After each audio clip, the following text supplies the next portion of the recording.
Let's bring in now Andreas Krieg. He's an associate professor at the School of Security Studies in King's College, London. He joins us now live from there. So, Andreas, let's look at things from the military strategic perspective. And I'm sure you know the conventional sort of wisdom, if we can call it that, says conflicts usually reach an end when either one side vanquishes another or both sides reach a conclusion that they've got nothing more to gain from conflict. In this conflict, are other parties far away from either point? We're talking about Iran and Israel, or we talk about Hezbollah and Israel, or we talk about Hamas and Israel. I mean, this is a three-front war where most parties are somewhat linked to Iran, but obviously Iran is operating independently from most of these elements of the axis of resistance.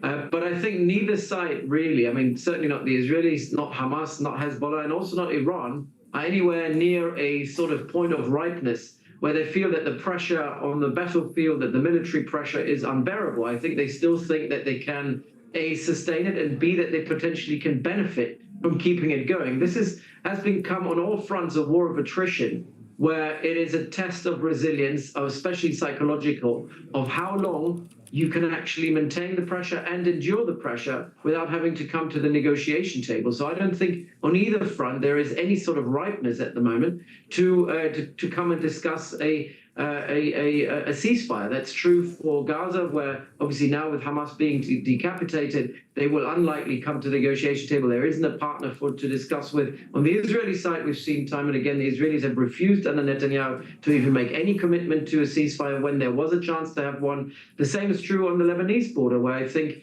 you know, Hezbollah still thinks that they're faring fairly well on the ground. They haven't really had to concede much. The IDF had, in a very atrocious battle, was only able to really gain some ground on the, in southern Lebanon at a very, very high cost. And, the Hezbollah can sustain this for quite a long time. The question is, can Israel? West Bank, the same problem. We have, quite a lot of pressure on particular local communities, but also the Israelis are being ground down there and being kind of bogged down in a conflict that they can't win, which will consume bandwidth and capacity. And on the Iranian front, I think the Iranians have proven over the last 45 years that they're probably the most resilient country when it comes to sanctions, pressure, military pressure as well. Their threshold for pain is much, much higher than it is in Israel.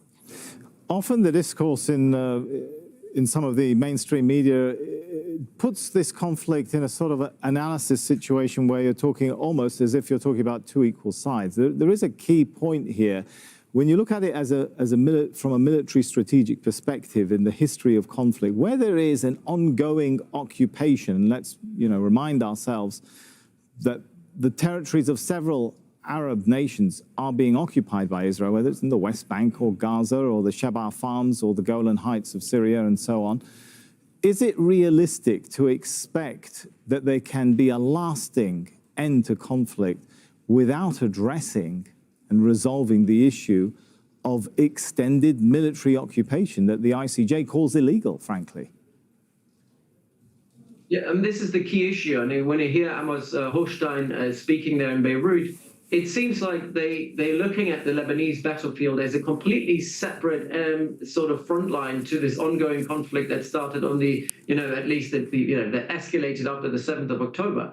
And the key problem here is understanding that the root cause of insecurity across all these battlefields is occupation, is the fact that there isn't a Palestinian state, the fact that Israel has made absolutely no effort actually in advancing the Oslo Accords and actually done the opposite, reversing all of it.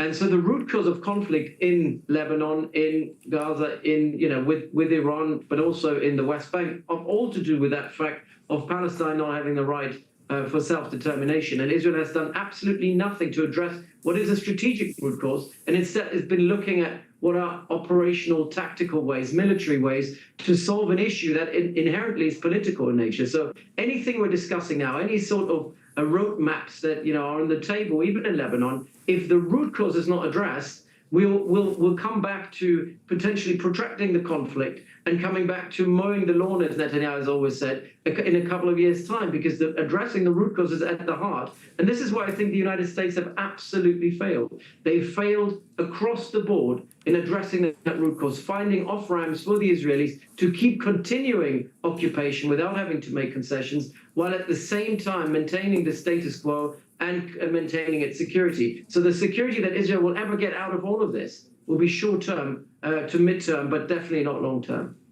Andreas Krieg, good to get your analysis. Thanks so much. That's Andreas Krieg.